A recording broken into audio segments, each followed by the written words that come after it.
বিসমিল্লাহির রহমানির রহিম। সুপ্রিয় শিক্ষার্থী, আশা করি তোমরা ভালো আছো। আজ একটি নতুন ভিডিও নিয়ে তোমাদের সামনে উপস্থিত হয়েছি। যারা 2022 সালের এসএসসি পরীক্ষার্থী তাদের জন্য গুরুত্বপূর্ণ একটা অধ্যায়, ফার্স্ট পেপারের 3য় অধ্যায় মৌলের পর্যায়ভিত্তিক ধর্ম। এবং এই মৌলের পর্যায়ভিত্তিক ধর্ম থেকে গুরুত্বপূর্ণ আমরা 50টি গুরুত্বপূর্ণ প্রশ্ন নির্বাচিত করেছি। আশা করি এই নির্বাচিত 50টি প্রশ্ন যদি তুমি সঠিকভাবে অনুসরণ করো তাহলে তোমার এমসিকিউ এর যত সমস্যা রয়েছে সেই সমস্যাটা সমাধান হয়ে যাবে। চলো আজকের ভিডিওটি আমরা শুরু করি। মৌলের পর্যায়ভিত্তিক ধর্মের প্রথম এমসিকিউটা হচ্ছে যে পর্যায় সারণীতে বিভিন্ন রকমের ব্লকের মৌল রয়েছে, সেই ব্লকের মৌলগুলো কোনটাতে কতগুলো মৌল রয়েছে। এস ব্লকের মৌলের সংখ্যা হলো 14টি, পি ব্লকের মৌলের সংখ্যা হলো 36টি, ডি ব্লকের মৌলের সংখ্যা হলো 41টি এবং এ ব্লকের মৌলের সংখ্যা হলো 27টি। ফেরোসায়ানাইট আয়ন এবং ফেরিসায়ানাইট আয়নের সংকরণ যথাক্রমে D2SP3 সংকরণের হয়। C2H4 যৌগে পাইবন্ধন গঠিত হয় কিসের কারণে? অর্থাৎ SP2 SP2 সংকরণের জন্য সাধারণত পাইবন্ধন গঠিত হয়। বাইকার্বনেটের অনুবন্ধী ক্ষারক হচ্ছে কার্বনেট আয়ন, বাইসালফেটের অনুবন্ধী ক্ষারক হচ্ছে সালফেট আয়ন, বাইকার্বনেটের অনুবন্ধী অ্যাসিড হচ্ছে কার্বনিক অ্যাসিড এবং বাইসালফেট আয়নের জন্য অনুবন্ধী ক্ষারক হলো সালফিউরিক অ্যাসিড। হাইড্রোনিয়াম আয়নের জন্য কোন কোন বন্ধন বিদ্যমান থাকে? এখানে দুই ধরনের বন্ধন থাকে, হাইড্রোজেন বন্ধন এবং আয়নিক বন্ধন। বন্ধন কোণের জন্য সঠিক ক্রম কোনটি? এখানে আমরা একটা বন্ধন কোণের জন্য কোনটা সঠিক ক্রম, যেমন অ্যান্টিমনি হাইড্রাইড এবং অ্যামোনিয়া ফসফিন এবং আর্সেনিক হাইড্রাইটের জন্য একটা ক্রম দেওয়া রয়েছে, সেটা তোমরা একটু ভালোভাবে দেখে নেবে। ইলেকট্রন আসক্তির সঠিক ক্রম খুবই ইম্পর্টেন্ট, যে এখানে সাধারণত পর্যায় সারণীর একই পর্যায়ে গেলে একই গ্রুপে উপর থেকে নিচের দিকে গেলে সাধারণত ইলেকট্রন আসক্তির মান কমে যায়। এখানে একটা ব্যতিক্রমী প্রভাব পরিলক্ষিত হয়, সেটা হচ্ছে ফ্লোরিন অপেক্ষা ক্লোরিনের ইলেকট্রন আসক্তির মান বেশি হয়। অর্থাৎ ইলেকট্রন আসক্তির সঠিক ক্রম হলো হ্যালোজেন গ্রুপের ক্লোরিন, ফ্লোরিন, ব্রোমিন, আয়োডিন। অম্লীয় অক্সাইড এবং অম্ল হাইড্রাইড বন্ধন গঠন করে সালফার। অ্যামোনিয়াম আয়ন ফসফোনিয়াম আয়নের সংকরণ হলো SP3। সালফার ডাইঅক্সাইডের সংকরণ হলো SP3D। IF7 এর জন্য বন্ধন কোণের মান হবে 90 ডিগ্রি এবং 72 ডিগ্রি এবং বন্ধন কোণ এর আকৃতি হবে সহ পঞ্চকোণীয় দ্বিপিরামিড আকৃতির। Xanon difluoride, carbon dioxide H2C2 এবং বেরিলিয়াম ক্লোরাইড হলো সংকরণ SP3 সংকরণ এবং এর আকৃতি হলো সরলরৈখিক। উভধর্মী অক্সাইডগুলোর মধ্যে খুবই important aluminium oxide, zinc oxide, lead oxide এবং স্টেনিক অক্সাইড। অধিক সমযোজী হচ্ছে লিথিয়াম ক্লোরাইড। জারণ সংখ্যা সর্বোচ্চ হতে পারে ক্রোমিয়ামের। গ্রিন দ্রাবক হিসাবে আমরা ব্যবহার করব কার্বন ডাইঅক্সাইড এবং সেক্ষেত্রে তার তাপমাত্রা হলো 31.1 ডিগ্রি সেলসিয়াস। দ্বিতীয় আয়নীকরণ বিভবের মান সর্বোচ্চ হয় সোডিয়ামের।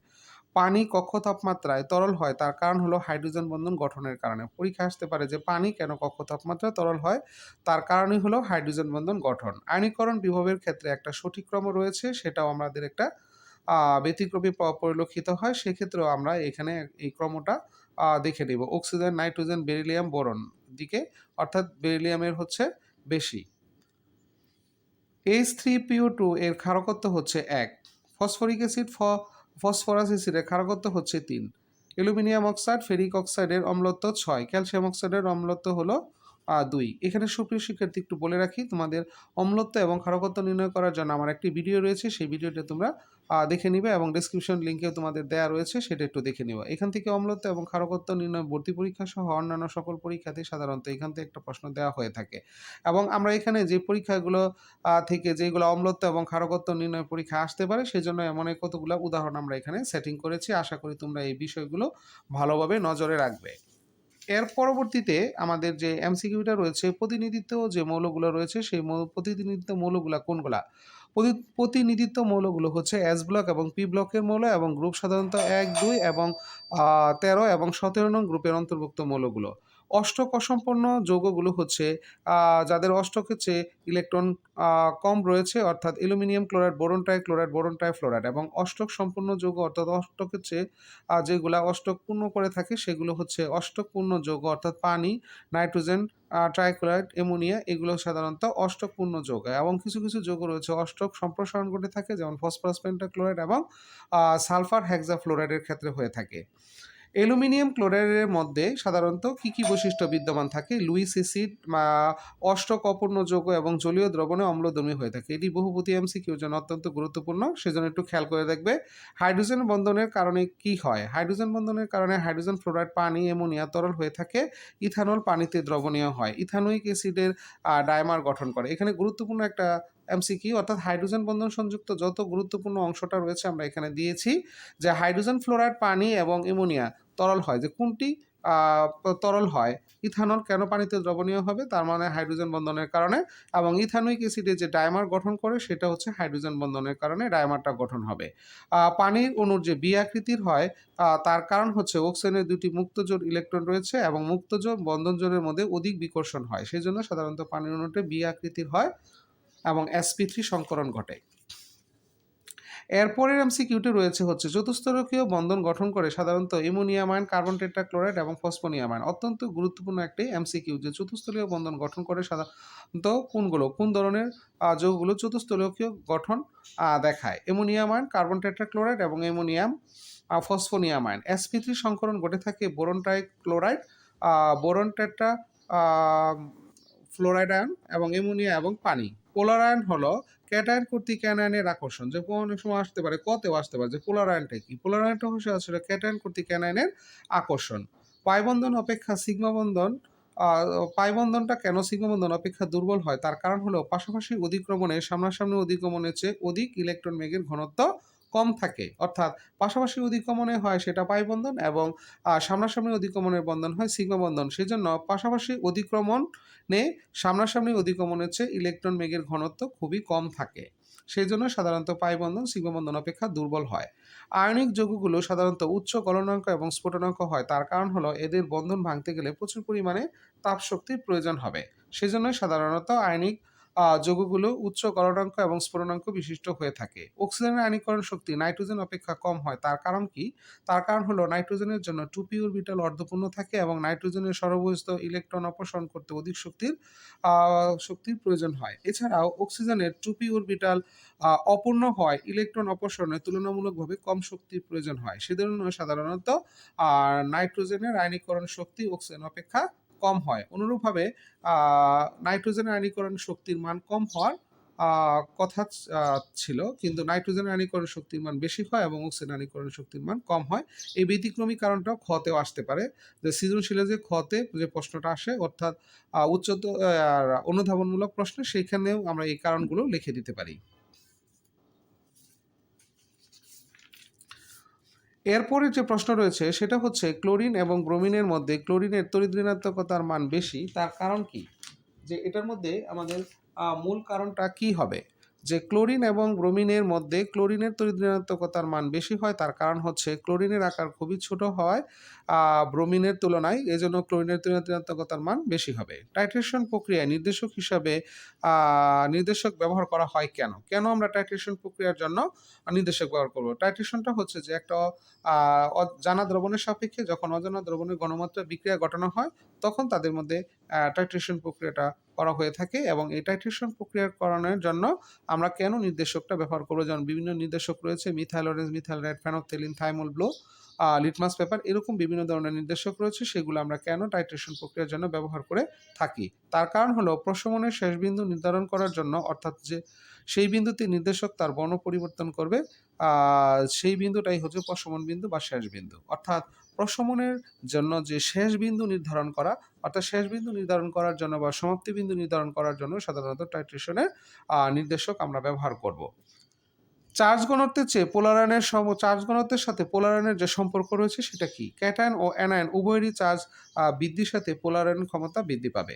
অর্থাৎ চার্জ ঘনত্বের সাথে পোলার আয়নের একটা মারাত্মক সম্পর্ক রয়েছে, সেই সম্পর্কটা হচ্ছে ক্যাটায়ন এবং অ্যানায়ন উভয়েরই চার্জ বৃদ্ধির সাথে সাথে পোলার আয়নের ক্ষমতা বৃদ্ধি পায়।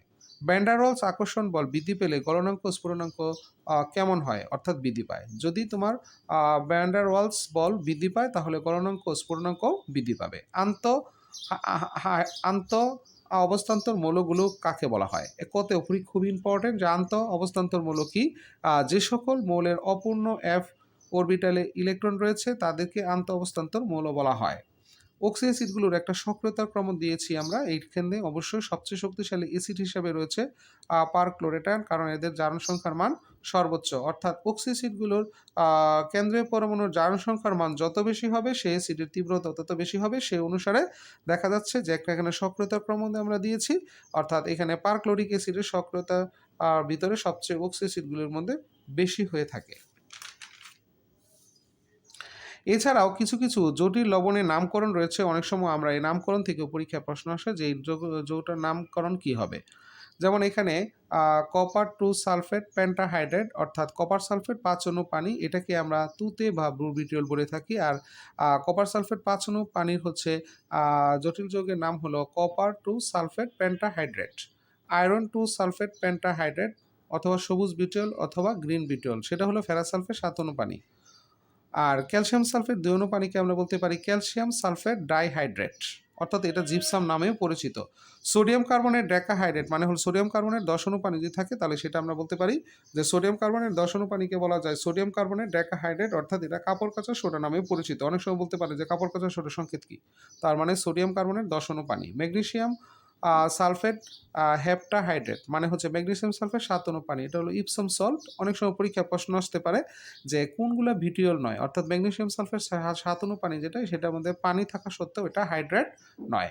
বেনজোইক অ্যাসিডের অণুতে কোনো হাইড্রোক্সিল মূলকের উপস্থিতি না থাকা সত্ত্বেও এখানে অন্তঃআণবিক হাইড্রোজেন বন্ধন গঠিত হয় না।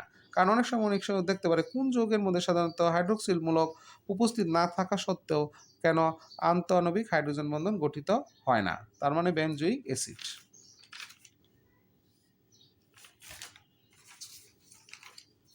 এরপরের প্রশ্নটা হচ্ছে হাইড্রোজেন ফ্লোরাইডের ক্ষেত্রে ডাইমার এবং টাইমার গঠন করে, অর্থাৎ কোন অণুগুলো ডাইমার এবং টাইমার গঠন করে, সেটা হচ্ছে হাইড্রোজেন ফ্লোরাইড। আমরা এখানে হাইড্রোজেন ফ্লোরাইডের ডাইমার এবং টাইমার দুইটাই এখানে চিত্রের মাধ্যমে দেখিয়েছি, সেটা একটু দেখে নিবে। কপার সালফেট 5 অণু পানির যে ডাইমার গঠিত হয় সেটাও এই সিস্টেমেই আমরা এখান থেকে দেখিয়ে দিয়েছি, এবং বেনজোইক অ্যাসিডের ডাইমার গঠন করা আছে সেটাও আমরা এখান থেকে চিত্রের মাধ্যমে দেখে নিব, অর্থাৎ দুইটাই আমরা এখান থেকে দেখিয়ে দিয়েছি বেনজোইক অ্যাসিড ইথানোয়িক অ্যাসিডের ডাইমারটা। সমযোজী যৌগ পানিতে অদ্রবণীয় হয়, যে সমযোজী যৌগ সাধারণত পানিতে অদ্রবণীয় হয়, এখানে যে গুরুত্বপূর্ণ সমযোজী দুইটা যৌগ দেওয়া রয়েছে সেটা হচ্ছে কার্বন টেট্রাক্লোরাইড এবং বেনজিন। সমযোজী যৌগ পানিতে দ্রবণীয় হতে পারে কোনগুলো, যেমন অ্যালকোহল, এলডিহাইড, কিটোন এবং কার্বক্সিলিক অ্যাসিড। যদি আমরা বলি সমযোজী যৌগগুলো সাধারণত পানিতে অদ্রবণীয় হওয়ার কথা, কিন্তু এখানে কিছু কিছু যৌগ রয়েছে সেই যৌগগুলো সাধারণত সমযোজী যৌগ হওয়া সত্ত্বেও পানিতে দ্রবণীয় হয়। তার কারণ আমরা এখানে লিখে দিচ্ছি যে এইসব জৈব যৌগ তাদের কার্যকরী মূলক দ্বারা পানির অণুর সাথে একটা হাইড্রোজেন বন্ধন সৃষ্টি করে, এবং এই হাইড্রোজেন বন্ধন সৃষ্টির ফলে দেখা যায় সৃষ্ট আকর্ষণ বল পানিতে দ্রবণীয় হয়ে যায়। খুবই ইম্পর্টেন্ট, এটা আমরা অবশ্যই একটু ভালোভাবে অ্যানালাইসিস করবো, এটা ক্ষত পরীক্ষায় আসতে পারে। এছাড়াও হাইড্রোজেন বন্ধন নেই এমন অনেক যৌগ রয়েছে, সেই যৌগগুলো আমরা এখান থেকে বলে দিয়েছি এবং খুবই ভালোভাবে দেখে নিবে। Hydrogen chloride, hydrogen bromide, hydrogen iodide, hydrogen sulphide, phosphine, carbon, methane এবং ইথেন। ভৌত অবস্থায় তরল থাকে সাধারণত মিথানল, ইথানল এবং পানি। খুবই গুরুত্বপূর্ণ যে ভৌত অবস্থা কাদের তরল থাকে, সেটা হচ্ছে মিথানল, ইথানল এবং পানি। হাইড্রোজেন ফ্লোরাইডের গলনাঙ্ক থাকে -132.8 ডিগ্রি সেলসিয়াস এবং স্ফুটনাঙ্ক হলো -87.7 ডিগ্রি সেলসিয়াস। অন্তঃআণবিক হাইড্রোজেন বন্ধন গঠিত হয় কোন কোন যৌগের মধ্যে? অর্থ নাইট্রোফেনলে হবে অর্থ হাইড্রোক্সি বেনজালডিহাইড, অর্থ হাইড্রোক্সি বেনজোইক অ্যাসিড অথবা সিলিসাইলিক অ্যাসিড। এবং আন্তঃআণবিক হাইড্রোজেন বন্ধন গঠিত হবে পানি, হাইড্রোজেন ফ্লোরাইড, অ্যামোনিয়া, প্যারানাইট্রোফেনল। খুবই গুরুত্বপূর্ণ এমসিকিউ, নিচের কোনগুলোতে আন্তঃআণবিক হাইড্রোজেন বন্ধন গঠিত হয় এবং অন্তঃআণবিক হাইড্রোজেন বন্ধন গঠিত হয়? একটু বলে রাখি, সেটা হচ্ছে অন্তঃআণবিক হাইড্রোজেন বন্ধন হলো যে একটা যৌগের বিভিন্ন অংশের মধ্যে যখন হাইড্রোজেন বন্ধন হবে সেগুলো হলো অন্তঃআণবিক হাইড্রোজেন বন্ধন, এবং আন্তঃআণবিক হাইড্রোজেন বন্ধন হলো যে যখন দুটি পোলার অণুর মধ্যে হাইড্রোজেন বন্ধন গঠিত হয় সেগুলোকে বলা হয় আন্তঃআণবিক হাইড্রোজেন বন্ধন। স্ফুটনাঙ্কের হারের ক্রমটা আমরা এখানে দেখিয়ে দিয়েছি একটা, যে ফ্লোরিন, ক্লোরিন, ব্রোমিন, আয়োডিন, এখানে একটা স্ফুটনাঙ্কের হারের ক্রম রয়েছে, এবং পোলার আয়নের ক্ষমতা কোন দিকে বৃদ্ধি পায় এখানেও আমরা এখানে দিয়েছি বেরিলিয়াম, ম্যাগনেসিয়াম, ক্যালসিয়াম, স্ট্রনসিয়াম, বেরিয়ামের গ্রেটার দেন সবগুলো। এবং কার্বনেটের বিয়োজনের প্রবণতার ক্রম রয়েছে হচ্ছে beryllium carbonate, magnesium carbonate, calcium carbonate, strontium carbonate, barium carbonate, এবং এদের বিয়োজন তাপমাত্রা যথাক্রমে আমরা দিয়ে দিয়েছি 100 ডিগ্রি, 350 এবং 500 47 এবং 998 ডিগ্রি। ক্যাটায়নের পোলারায়ন ক্ষমতার একটা ক্রম রয়েছে এখানে, খুব ইম্পর্টেন্ট, সিলিকন আয়ন এবং অ্যালুমিনিয়াম আয়ন, ম্যাগনেসিয়াম আয়ন এবং সোডিয়াম আয়ন।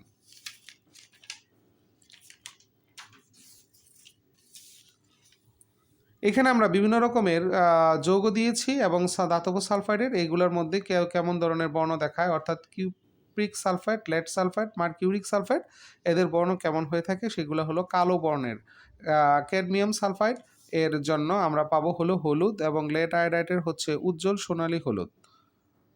অ্যান্টিমনি সালফাইডের জন্য পাবো কমলা বর্ণ এবং লেড ক্লোরাইড হলো সাদা বর্ণের। এখানে আমরা বিভিন্ন রকমের সমযোজী বৈশিষ্ট্যের কিছু ক্রম রয়েছে, এটা দেখে নিবে। Lithium chloride, sodium chloride, potassium chloride, rubidium chloride, caesium chloride, hydrogen fluoride, hydrogen bromide, hydrogen chloride, hydrogen fluoride এবং হ্যালাইড আয়নের চার্জের ক্রমের বৃদ্ধি রয়েছে fluoride ion, chloride ion, bromide ion এবং আয়োডাইড আয়ন। আর সমযোজ্যতার এখানে ক্রম রয়েছে lithium ion, beryllium ion, boron trichloride এবং কার্বন টেট্রাক্লোরাইড। নাইট্রোজেন ডাইঅক্সাইড অণুর আকার হলো কৌণিক এবং বন্ধন কোণের মান হলো 135 ডিগ্রি সেলসিয়াস, 135 ডিগ্রি।